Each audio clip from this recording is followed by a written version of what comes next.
Кыргызстанда 15 март Аталар күнү деп белгиленди.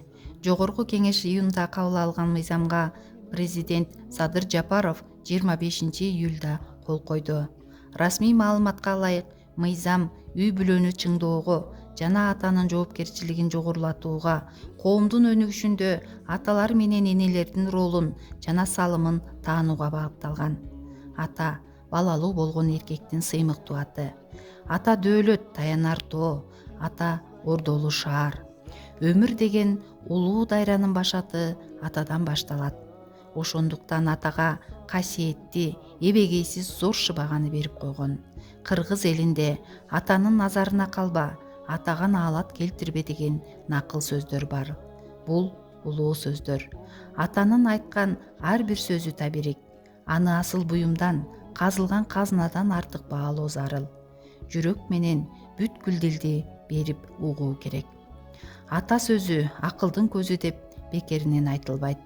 Атанын сөзү бакытка жетүүнүн эң кыска жолу.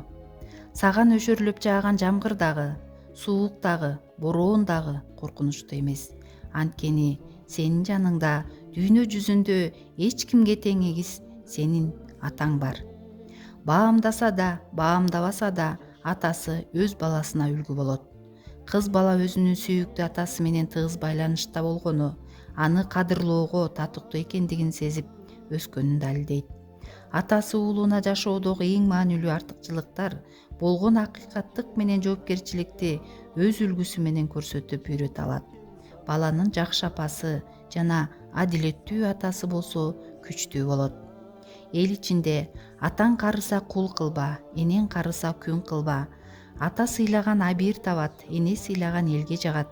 Кыз жакшысы кымбат, уул жакшысы урмат дегендей, кыздарыбыз да, уулдарыбыз да намыскөй, сергек сезимдүү, акыл эстүү, абийирдүү болушсун.